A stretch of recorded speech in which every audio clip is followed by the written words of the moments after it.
titles that go along with author, and we will find out. Marilyn Hawk, and we would like to welcome you. I'm part of Booksmart and Booksmart Community Foundation, and enjoy. I know she's got treats set up for during and after, and let us know if we can help in any way. Thank you. Yeah, Thank you. Have fun. thank you. Thank you, everyone, for coming. You know, as I know everybody's busy, and it's, you know, so I really appreciate you taking the time to come out here. So I'm going to talk for a little while, and then I'll open it up to questions. So what we're going to talk about today are the top 10 of healing intelligence. So number one, I didn't plan on writing a book.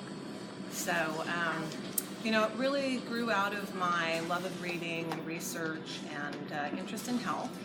And also it goes back to when I was a PhD student in the history of medicine back at the University of Chicago.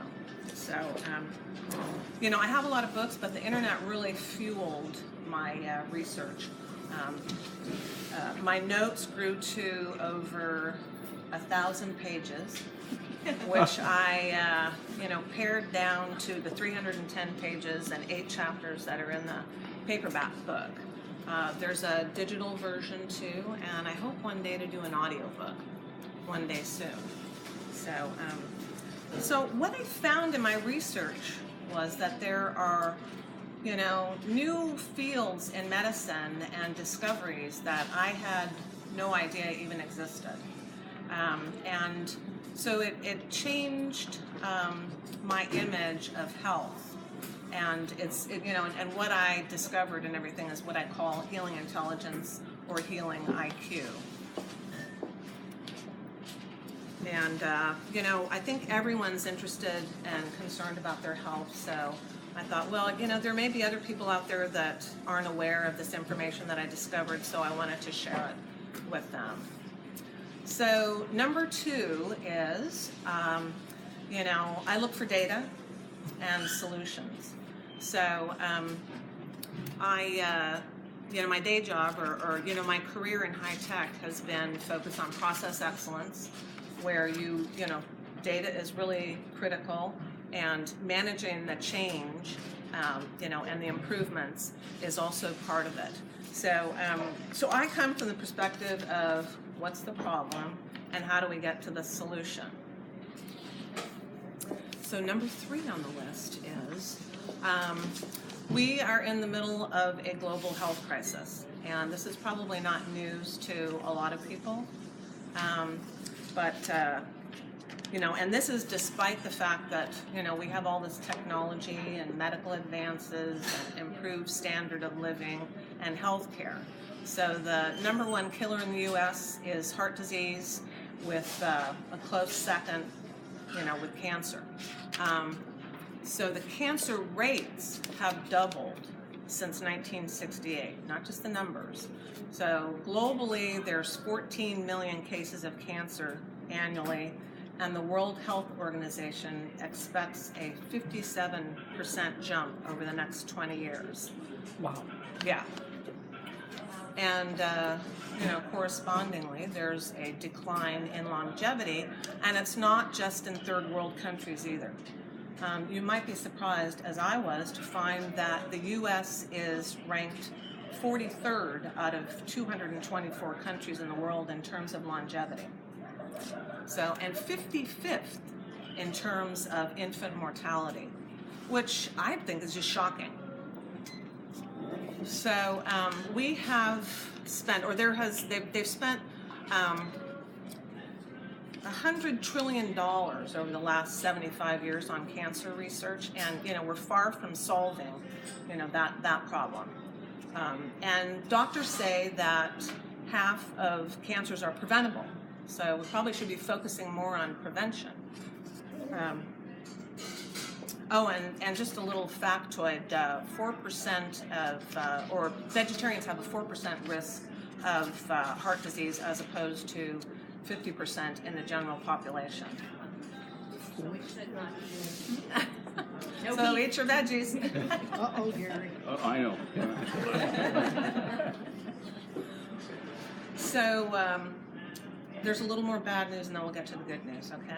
So number 4 is drugs are not always the answer. In fact, cholesterol-lowering drugs only work in about 50% of patients. So that's kind of surprising. And the CDC estimates that 700,000 emergency room visits and 120,000 hospitalizations every year are due to what are called adverse drug reactions. CDC represents. Oh, the Centers for Disease Control. Yeah, and in fact, adverse drug reactions are the number 4th leading cause of death in the U.S. So it's it's a significant problem. And just for a frame of reference, 82% of Americans are on one medication and 29% take 5 or more. The CDC also says adverse drug reactions are likely to increase because they're always developing new medications, and the American population is aging, and there's other factors too. So leads us to number 5. Medicine is not necessarily delivering on the promise of health, but there is good news too. In fact, medical experts say that hope is part of the solution. So, if you want to stay healthy or get healthy. So there's a medical field called psychoneuroimmunology, or PNI, and that originated at places like Harvard and UCLA. And let me give you a definition. Psychoneuroimmunology is the study of the connections between the mind and the neural or nervous, immune, and endocrine or hormonal systems, so those 3 systems. And the basic concept of psychoneuroimmunology is that the mind and the body are basically inseparable, and the brain really governs a lot of physiological processes that they didn't realize that it did before. So I'm going to give you a few highlights about PNI. The observation of the mind-body connection actually dates back to the Greek philosopher and physician Galen 2,000 years ago, almost 2,000 years ago. So keep in mind that psychology didn't emerge as a scientific discipline until the late 1800s. So there was a book called The Wisdom of the Body that was published in 1932, and that was by Dr. Walter Cannon, who was chief of physiology at Harvard Medical School. And he is very famous for having developed the theory of homeostasis and also the fight and flight syndrome. So I think a lot of people have heard about that. So that book, The Wisdom of the Body, really, I think, provides the foundation for PNI. And it was he influenced a lot of other scientists and doctors, like Dr. Hans Selye, whose he had a laboratory and did a lot of clinical work on stress, and they still consider his work iconic. So, and there's also Dr. Herbert Benson of Harvard, who formulated the relaxation response, and he also started the Mind-Body Institute at Harvard. There were 2 doctors at the University of Rochester, Robert Ader and Nicholas Cohen, who coined the term psychoneuroimmunology, and came out with the first medical textbook in 1981. It's now in its 4th edition. So University of Rochester, had a lot of work in this field too. UCLA Medical School started a program in PNI in the 1980s, largely due to the fact that the Saturday Review journalist Norman Cousins found, he did a lot of work on that. He was really largely responsible for that, and a lot of the funding for the UCLA program came from Joan Kroc, the widow of McDonald's Ray Kroc. So they're pretty prominent in the field. And then there was a radiation oncologist, Dr. Carl Simonton, who is very important in PNI as well. He first noticed with his patients that some would have, similar patients would have undergo similar treatment and come out with very different results. So he felt that there had to be, some other component involved, and he added a psychological and emotional component to treatment, and found that a third of the patients lived 4 times longer, and the quality of life was better. 76% of the patients had the same level of activity as before they developed before they developed cancer. So, and then he also noticed that patients who have a sense of purpose and a goal tended to live longer as well. I guess because they're really more engaged, and they have a reason for being here. So the Simonton approach was actually approved by the U.S. Surgeon General's office, and their cancer center is still in existence. But that was a real rich source of clinical data, because they documented over 30 years worth of patient cases. So switching gears here a little bit. Proverbs 17:22 says that laughter is the best medicine. Duke University Medicine used to have a website just devoted to jokes for their patients. And Norman Cousins, the UCLA PNI founder, credited laughter with actually alleviating pain that could not be touched by morphine. So it's interesting. Optimism is also healthier for us, according to a lot of scientists, including Dr. Martin Seligman from the University of Pennsylvania. So I have a whole chapter on PNI because I think it's so important, and there's so many physicians and doctors and scientists that we probably don't hear about that have weighed in on this topic. So I think a lot of people worry about having false hope. You hear that, but there really is no such thing as false hope. Because I think medicine and religion both agree that you can't hope too much. It's better to be an optimist. Better outcomes. So number 6 is stress causes 85 to 95% of all doctors' visits. So I kept bumping into this quote and this statistic in my research. I mean, it was one of the most quoted stats that I ran across. So I finally tracked it down to the Christmas 1980 issue of the New England Journal of Medicine. And when this article came out, it really caused an uproar in the medical profession. It was made by the founder of gastroenterology, another Harvard-trained doctor, and it seemed to say that emotional and psychological factors play a major role in the development of disease. So, but stress now accounts for $300 billion annually in lost productivity at work. So, and it also takes a personal toll, as we know.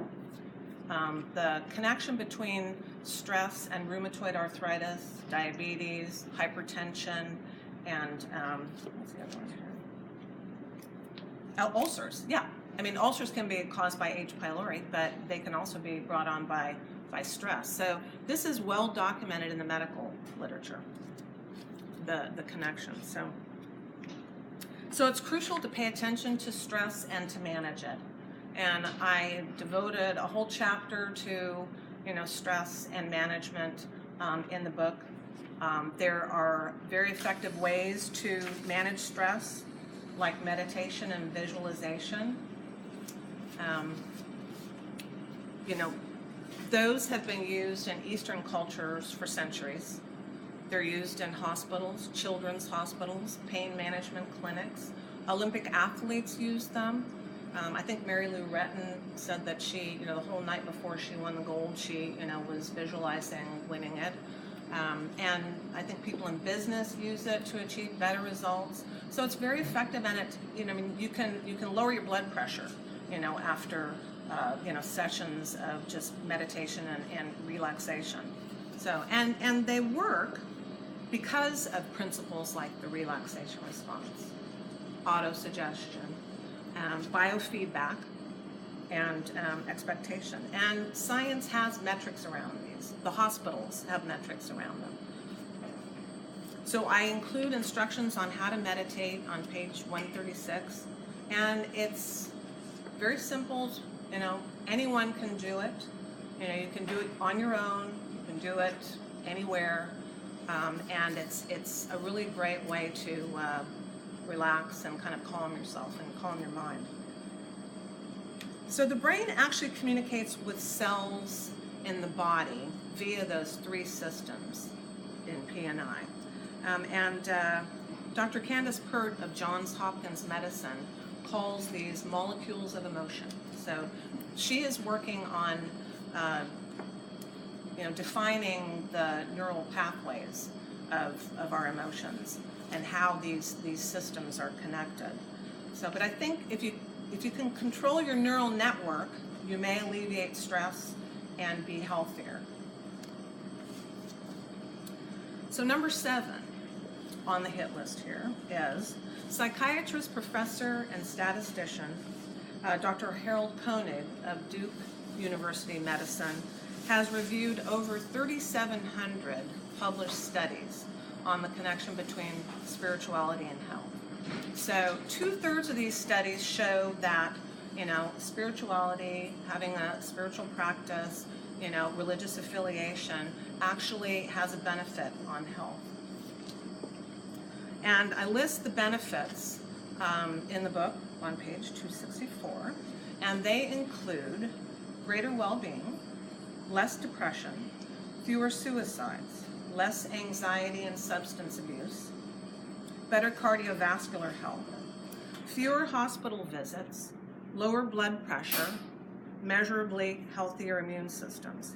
So having a strong faith or practice, spiritual practice, actually improves one's chances of living not only longer but healthier, with 6 to 12 years of more active life without disability. So that's pretty significant. And 91.2 of those studied who had religious or spiritual affiliations or practices exhibited healthy immune systems. That's also pretty significant. So statistically speaking, God is good for you.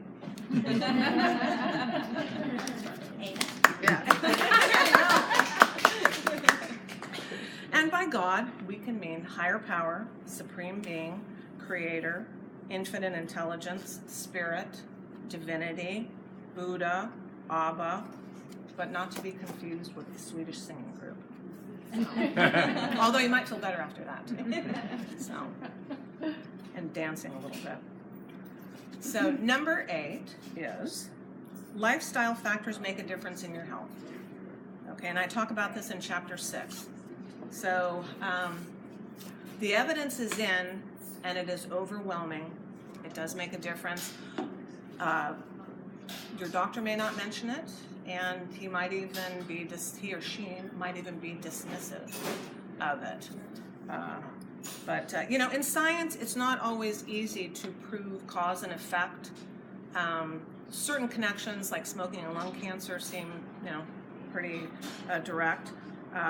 And other obvious suspects are sugar, high fructose corn syrup, non-GMO products, and trans fat. And scientists are saying that trans fat actually may prove more deadly than smoking. So, wow. Yeah. So, got to read the labels. So, the other thing that's interesting is inflammation is being cited by doctors as the root cause of all disease. So, I've even heard Alzheimer's called type 3 diabetes. and sugar is the worst, culprit, the worst contributor to inflammation. So we need to be informed and mindful about our choices, which is not always easy in our fast food culture with Christmas cookies calling our name. My name's on it. Yeah. So there's much more in chapter 6 on lifestyle and some of the discoveries like L-arginine and the nitric oxide reaction, which won the Nobel Prize in Medicine in 1998 and can actually reverse cardiovascular disease. So, L-arginine supplements are something that, are worth looking into. And is pH important? What is Rouleau? And, why does the French paradox happen? What's that all about? So, sometimes it feels like we're living in a fishbowl of toxic chemicals and pesticides.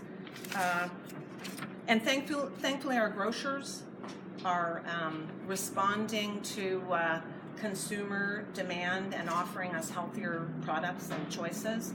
And now I think if we can, if our public officials can, follow suit and really become more environmentally aware and supportive of our health, that would be great. But, I think the bottom line is we can't control everything, and we can't do everything perfectly.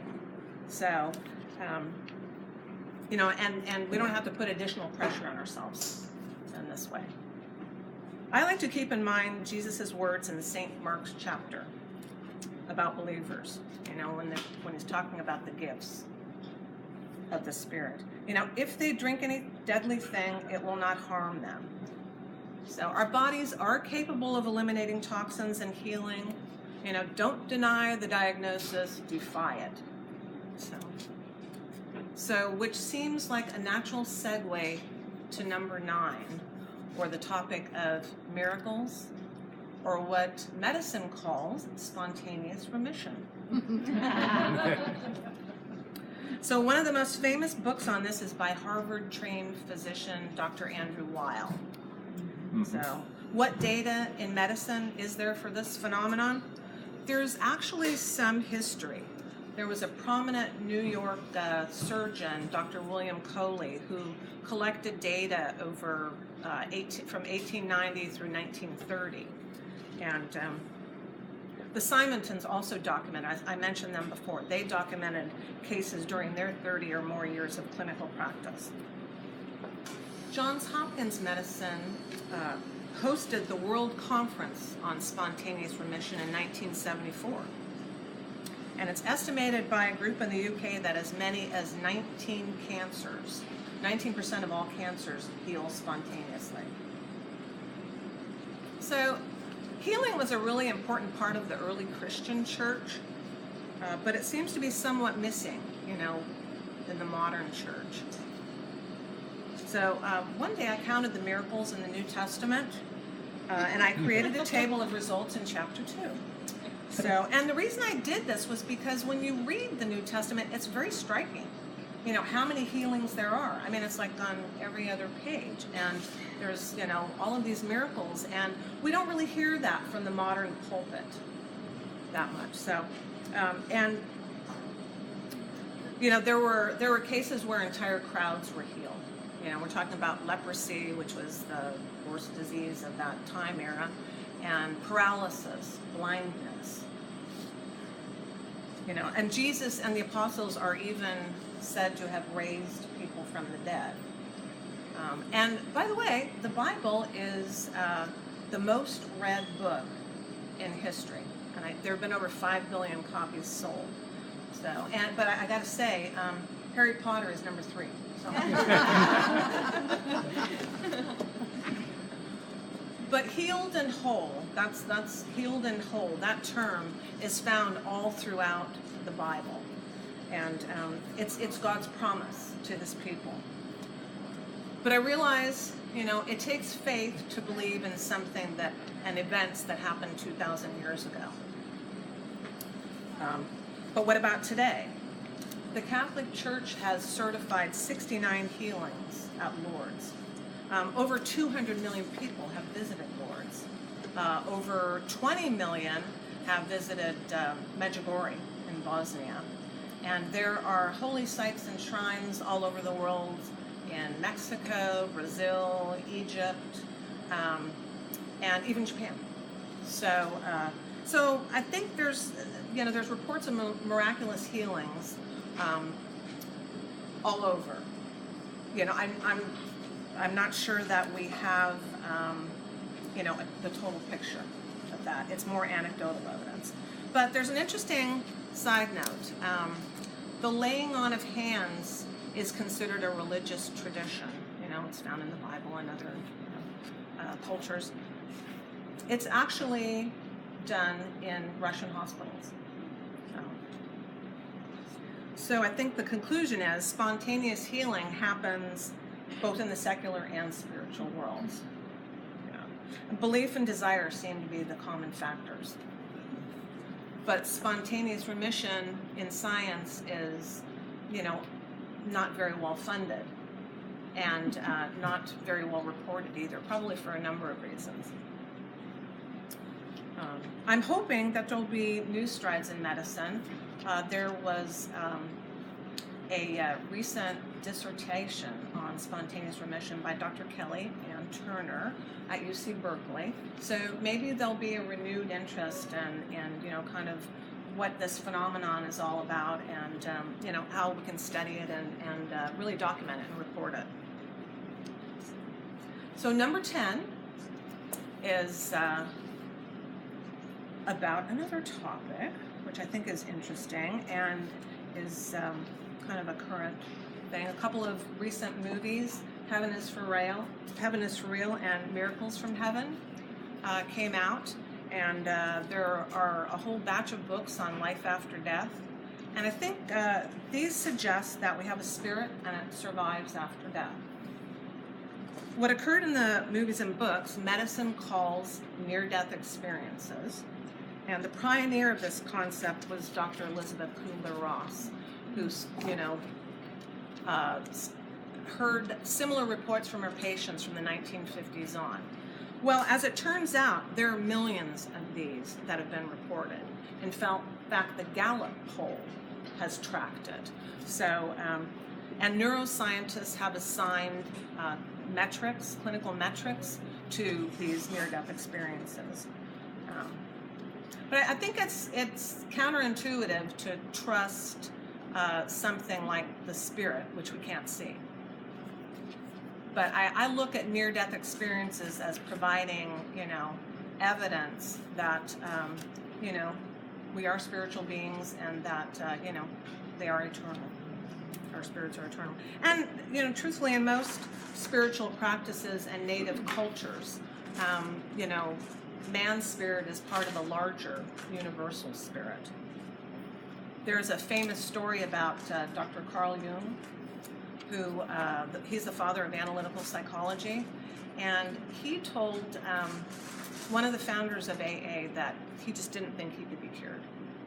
So now, after the success of AA, Dr. Jung came back and reconsidered his position, and he really came to believe that the root of addiction was spiritual, and therefore the solution had to be spiritual. Yeah, I think perhaps modern society has erred on the side of trusting what Professor John McKnight of Northwestern University calls the Church of Modern Medicine. So the proverb says, "As a man thinketh in his heart, so is he." St. John said, "As he is, so are we in this world." And Jesus stated that all things are possible to those who believe. So I think mental and spiritual discipline may be as important as physical exercise. And harnessing the power of the mind and the spirit that exists within us can have a tremendous impact on our health and happiness and peace. And I think both medicine and religion agree on this. So, and that's the aim of the book, to connect the dots between medicine and faith, and find the best practices that, you know, we can all utilize and understand, and to enjoy, you know, better health. So there's a lot more in the book about all sorts of other topics. That's the top 10 that I hoped would you know, be of interest to you, and you know, make an impression on you. So